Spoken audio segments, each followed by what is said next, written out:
Glória a Deus, meus irmãos, glória a Deus. Nós vamos trazer uma introdução aqui do Evangelho segundo Mateus. Para isso, nós vamos trazer referências e estatísticas sobre os evangelhos sinóticos. O que é sinótico? Para nós que pregamos a palavra de Deus, precisamos aprender um pouco mais sobre isso. Sinótico significa conjuntamente, ou seja, é que algo aparece em 2 ou 3 livros diferentes. Por exemplo, Marcos, Mateus e Lucas, eles usam textos semelhantes, né? Nós temos aqui que Mateus e Lucas usam Marcos como base. Marcos pode ser dividido em 105 seções. Destas, 93 aparecem em Mateus e 81 em Lucas. Há somente 4 seções de Marcos que não aparecem em Mateus ou Lucas. Marcos tem 661 versículos, Mateus tem 1068 versículos e Lucas tem 1149 versículos. Isso é muito importante para nós. Essas estatísticas melhoram muito assim para quem gosta de pregar com números que chamam a atenção daqueles espectadores curiosos que vão saber exatamente o que está aqui, né? Nós vemos que Mateus reproduz em seus textos 806 versículos de Marcos. Lucas reproduz 320, né? Lucas reproduz 31 versículos dos 55 de Marcos que Mateus não usa. Assim, apenas 24 versículos de Marcos não aparecem nem em Lucas, nem em Mateus, né? Então, esses dados fazem parte de uma estratégia teológica para a gente pregar com segurança, com sabedoria, e também para nossos irmãos que têm a necessidade de aprender mais, tem uma basezinha para dizer assim, aquela mensagem me trouxe assim umas curiosidades que eu queria saber, mas ninguém ensinava. Até porque hoje nós pulamos, marchamos no Espírito, profetizamos, revelamos e sabemos muito pouco da palavra de Deus, né? Vamos aprender mais. Mateus usa 51% das palavras de Marcos e Lucas usa 53%, né? Então aqui está um nível de percentual. Mateus e Lucas seguem a mesma ordem dos acontecimentos de Marcos, né? A ordem é sempre a mesma, né? Nos dois, eles nunca diferem, nos dois livros ao mesmo tempo, né? Nós temos aqui umas referências interessantes para a gente ver. Por exemplo, Mateus 8,16, nós vamos pegar essa referência aqui para mostrar uma semelhança aqui que faz parte dos sinóticos, né? Mateus 8,16 diz assim: chegada a tarde, trouxeram-lhe muitos endemoniados, e ele meramente com a palavra expelia os espíritos e curou todos os que estavam doentes. Então, este versículo mostra Jesus fazendo curas e expulsando demônios. Em Marcos, capítulo 1, versículo 34, nós vamos ver que este versículo aparece bem parecido, só que com outro sotaque, com outra forma. Diz assim: e ele curou muitos doentes de toda sorte de enfermidade. Também expeliu muitos demônios, não lhes permitiu que falassem, porque sabiam quem era ele, quem ele era, né? Então aqui a aparência na linguagem, a semelhança. Agora vamos em Lucas para ver como é sinótico, como é semelhante. Lucas 4,40 é um versículo semelhante. Diz aqui: ao pôr do sol, todos os que tinham enfermos de diferentes modestias lhes traziam, e ele os curava, impondo as mãos sobre cada um. Então aqui está a semelhança textual que fala de ser sinótico os evangelhos, né? Semelhança. E há outros casos de semelhança em Marcos 3:10, Mateus 12:15, Lucas 6:19, né? Ainda há outras semelhanças em Marcos 5 e 6, Mateus 13:58, em Marcos 3:5, 3:21, Marcos 10:14, Mateus e Lucas omitem as emoções de Jesus. Ou seja, Marcos conviveu com Jesus, estava por ali, e porque ele via as emoções e sentimentos de Jesus, como ira, por exemplo, ele aplicava o texto como ele viu. Já Mateus e Lucas, eles quiseram omitir um pouco, né? Eles também omitem alguns desejos dos apóstolos que queriam sentar ali perto de Jesus no trono, né? Mas por que eles omitem, eles têm esta omissão da ambição dos apóstolos e dos sentimentos de Jesus, como ira, por exemplo? Eles omitiam porque foram afetados pelas considerações doutrinárias e teológicas, né?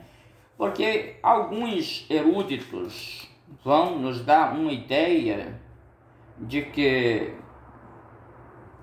esses autores, por exemplo, Mateus, pode não ter sido o escritor do próprio nome Mateus, né? Do próprio livro com seu nome, né? Nós vamos explicar isso mais para frente. E com a influência doutrinária e teológica, ele mudou aqui omitiu umas coisas e mudou a sua linguagem para agradar aqueles que estavam na liderança. Vimos que Mateus tem 1068 versículos e Lucas 1149.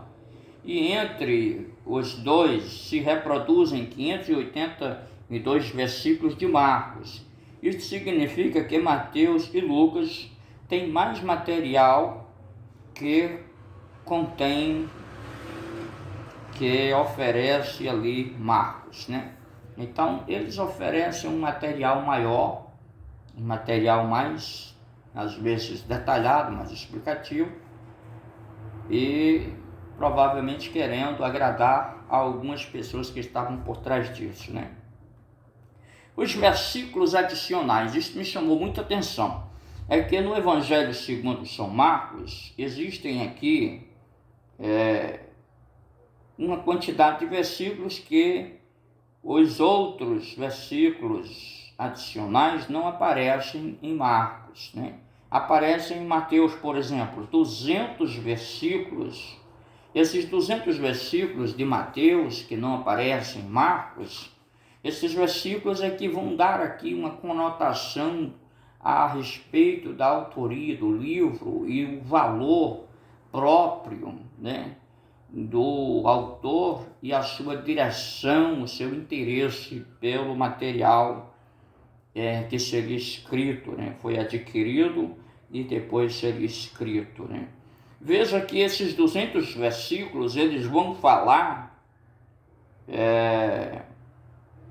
dos ensinamentos de Jesus, né? Eles não são apenas o que Jesus fazia, mas o que Jesus dizia, né? Eles não eram milagres, curas, libertações, mas eram os ensinamentos de Jesus. Esses ensinamentos, eles já estavam num papel ou num livro que desapareceu, não existe mais, né? Os eruditos chamaram essa fonte de fonte que essa fonte Q, a letra que representa Kelly em alemão, significaria aqui a fonte Kelly significa que os homens responsáveis por trazer o livro, os 200 versículos, já não tem base, já o livro não existe, desapareceu, né? Isso é importante porque esses 200 versículos são os ensinamentos de Jesus, porém, esse livro que teria sido Mateus que escreveu, que colocou ali no hebraico, da sua própria língua, ele já não existe mais. Isso aqui é uma fonte, isso é interessante, né? Interessante que os eruditos explicam essa parte. O lugar de Mateus na tradição evangélica. Não foi Mateus o apóstolo que escreveu, dizem os eruditos, né? Porque se fosse ele, não precisava de Marcos, pois teria vivido com Jesus, né? O historiador Papias diz que Mateus colecionou ditos de Jesus em hebraico e em um manual com os seus ensinos, né, de Jesus, foi mesmo Mateus que colecionou, né? O Sermão da Montanha, né, é um dos exemplos interessantes que mostram os ensinos de Jesus, né? Os fatos da vida de Jesus devem-se a Marcos, mas os importantes ensinos foram de autoria de Mateus. Interessante isso aqui, né?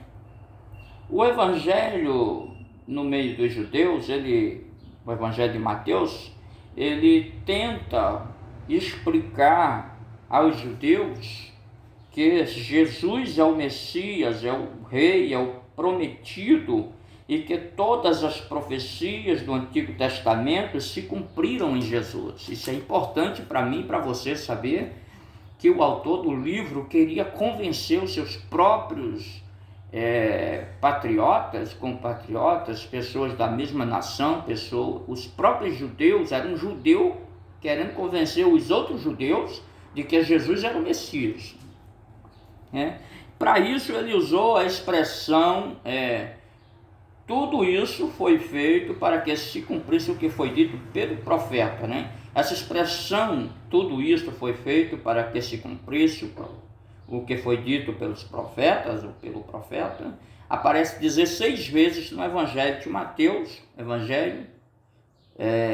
no livro Mateus, para explicar que Jesus era o cumprimento das promessas do Antigo Testamento, das profecias, né?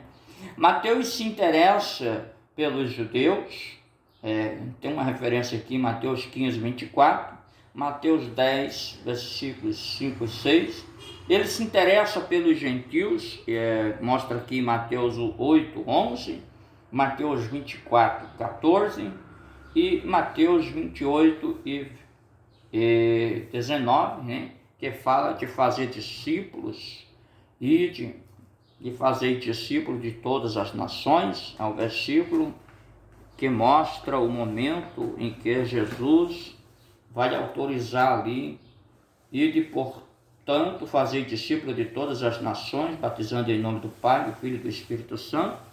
Mostra que Mateus queria que os gentios também tivessem salvação. Ele fala sobre a justiça dos homens ser maior do que as dos fariseus, né? Mateus, capítulo 23, mostra a justiça dos homens teria que ser maior do que a justiça dos fariseus, porque os fariseus, na verdade, eles caminhavam um caminho perigoso, né, de hipocrisia.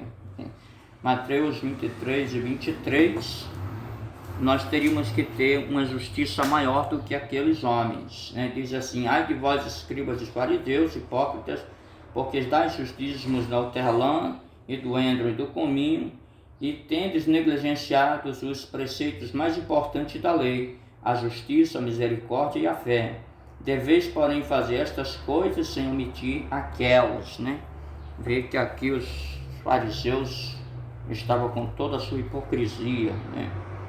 Vamos ver aqui que a condenação dos fariseus está ali, naquele momento, sendo pregada, anunciada. Vamos ver aqui que os escribas e fariseus, né, tem um momento em que eles são chicoteados por Jesus. Isso é importante, porque os fariseus eram pessoas que estavam na cadeira de Moisés ali. E eles queriam representar a lei, mostrar que sabia, que ensinava, é verdade, sabia, mas não fazia, né? Aí é que está a diferença. E nós temos que saber, ensinar e fazer, né? Diferente dos fariseus, né? Aí nós vamos ver aqui que este evangelho é o único em que aparece a palavra igreja. Ele se interessa aqui pela igreja. Em Mateus 16, a partir do versículo 13 até o 23, fala onde Jesus tem um discurso ali mostrando que o Senhor Jesus é quem edifica a igreja. O único versículo em que aparece a palavra igreja nos 4 evangelhos, agora não são mais nos sinóticos, né? E não adianta a gente querer mostrar que as coisas são de qualquer jeito, né? Quando Pedro faz aquele discurso ali com Jesus, ele diz: tu és Pedro, e sobre esta pedra edificarei a minha igreja, né? Então, nós vemos que há a possibilidade, a necessidade de que nós aprendamos mais. Mateus 16, 18, também eu te digo que tu és Pedro, e sobre esta pedra edificarei a minha igreja, e as portas do inferno não prevalecerão contra ela, né? Mostra que a igreja é exatamente fundada por Jesus Cristo e pertence a Jesus Cristo, e ela não será abalada, porque está firmada sobre a rocha ali. E nós vemos então que esse Mateus é um evangelho que traz coisas importantes para nós, dizendo aqui que os 5 maiores ensinamentos de Jesus estão ali, falando sobre os ensinamentos do reino de Deus. Os 5 ensinamentos do reino de Deus seriam, primeiro, o sermão da montanha, né? Esse sermão da montanha com relação ao reino de Deus, né? Nós vemos que existe ali esta possibilidade. Sermão do Monte, Mateus 5 ao 7, são esses capítulos, né? Mateus capítulo 10 fala os deveres dos dirigentes do reino. Nós vamos ver também que existe aqui as parábolas do reino, Mateus capítulo 13, a grandeza e o perdão do reino, no reino de Deus, ali, Mateus 10, capítulo 10, a vinda do rei, Mateus capítulos 24 e 25, são estes ensinamentos de Jesus, os quais nós devemos segui-lo, devemos procurar aprender e viver estes ensinamentos de Jesus que vem ali no Evangelho segundo escreveu Mateus. Nós vemos que às vezes números aparecem ali no Evangelho de Mateus, o Evangelho segundo escreveu Mateus. Alguns querem dizer que foi ele, outros, os eruditos, os estudiosos, dizem que não foi, né? Dizem assim: os números 3 e 7 se destacam bastante, ajudando a memorizar alguns textos, né? José recebeu 3 mensagens. Pedro nega Jesus 3 vezes. Pilatos faz 3 perguntas. No capítulo 13, há 7 parábolas do reino. No capítulo 23, há 7 ais sobre os escribas e fariseus. Ai significa dor, sofrimento, né? E aqui eles colocam também sobre as letras da palavra de Davi, são DWD em hebraico, né? A soma dos valores é igual a 14, né? Cada letra tem um valor numérico, né? Então, ali a soma é 14. Termina, então, falando sobre a genealogia de Jesus em Mateus, que tem 3 grupos de 14 nomes, né? E ele fala sobre um momento importante. No primeiro capítulo de Mateus, nós vamos ver que a genealogia de Jesus tem exatamente 3 grupos de 14, né? E nós vamos assim aprendendo. Mateus 1,17 diz assim: de sorte que todas as gerações, desde Abraão até Davi, são 14, de Davi até o exílio em Babilônia, 14, e desde o exílio na Babilônia até Cristo, 14. Então, estão aí, esse número 14 aparece dando base para os três grupos genealógicos até chegar a Jesus Cristo, né? A ideia principal do autor do livro ali, Mateus, é dizer que Jesus era rei, né? Existem aqui várias referências: Mateus 15, 22, Mateus 21, 9, Mateus 21, 15, Mateus 2 e 2, né? Nós vemos aqui Mateus 2 e 2, diz assim: e perguntavam: onde está o recém-nascido rei dos judeus? Porque vimos a sua estrela no oriente e viemos para adorá-lo, né? Aqui são os magos que vêm visitar o menino Jesus, né? Mateus 21, de 1 a 11, Mateus 27, 11 e Mateus 27, 37. Isto fala que Jesus era o rei dos judeus, embora os judeus tenham rejeitado, né? Jesus aqui, ele cita a lei, né? A lei no Sermão da Montanha, ele cita aqui no Sermão do Monte, né? No capítulo 5 de Mateus, ele cita a lei de 5 vezes.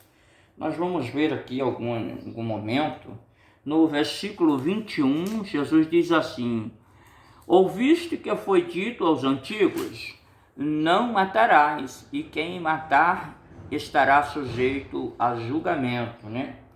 Aqui é uma citação, a primeira citação da lei. A segunda citação está no versículo 27, diz: ouviste o que foi dito aos antigos, não adulterarás, né?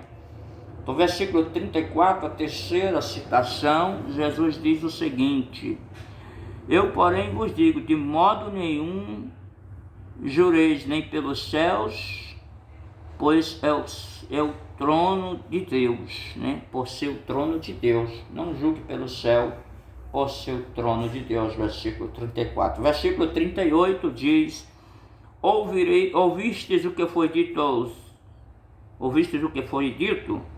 olho por olho, dentes por dente, né? Mais uma citação da lei, é a quarta citação da lei. E no versículo 43, a quinta citação da lei: ouviste que foi dito, amarás o teu próximo e odiarás o teu inimigo, né? São citações da lei, 5 citações da lei, no capítulo de no Sermão do Monte, né? Aqui nós ainda estamos no capítulo de número 5 de Mateus. É só explicando aqui os evangelhos sinóticos. Depois nós vamos entrar no conteúdo propriamente dito do livro, né? E isto faz parte do esclarecimento da base da introdução da palavra de Deus, né? Jesus faz a última citação, a última declaração, se demonstrando ser Deus, todo-poderoso, ser rei de verdade, né? Nós vamos ver em Mateus 28 e 18, essa é a referência mais forte que nós temos sobre ele dizer algo de si mesmo. Mateus 28, 18 diz o seguinte: Jesus, aproximando-se, falou-lhes dizendo: toda autoridade me foi dada nos céus e na terra, né? Jesus está dizendo aos discípulos que ele é o Todo-Poderoso, não restou poder para ninguém, né? Meu Deus do céu! E como tem gente aí achando que tem poder. Veja que Mateus mostra que Jesus nasceu para ser rei. Até mesmo lá em Mateus 6, na oração dominical, no Pai Nosso, a última parte da oração que os romanos não ensinam, essa é forte, viu? Segura aí para não cair da cadeira. Diz assim Mateus capítulo 6, que Jesus ensina a oração dominical. Aí diz assim: pois teu é o reino, e não nos deixes cair em tentação, mas livra-nos do mal, pois teu é o reino, o poder e a glória para sempre. Mateus 6 e 13. esta parte da palavra de Deus. A Igreja Católica não ensina, os romanos não ensinam, porque eles não querem dar o reino ao Senhor Jesus, eles não querem aceitar que Jesus era rei dos judeus. Já estão inventando um monte de desculpa aí para tentar justificar. Porém, está aqui a base para nós iniciarmos o estudo dos evangelhos. Primeiro, o evangelho de Mateus, e nós vamos estudar o evangelho de nosso Senhor Jesus Cristo, que está no livro Mateus. Que Deus abençoe a todos, em nome de Jesus.